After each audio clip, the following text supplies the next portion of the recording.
आपल्या सर्वांचं या पत्रकार परिषदेमध्ये मी मनपूर्वक स्वागत करतो।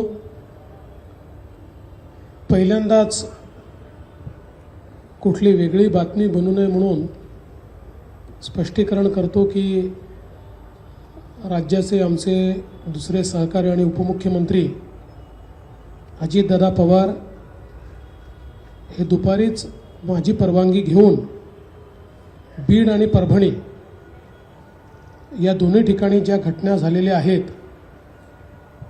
त्या घटनेमध्ये जे पीडित आहेत त्यांची भेट घेण्याकरता त्या ठिकाणी गेलेले आहेत, म्हणून ते पत्रकार परिषदेत उपस्थित नाहीत।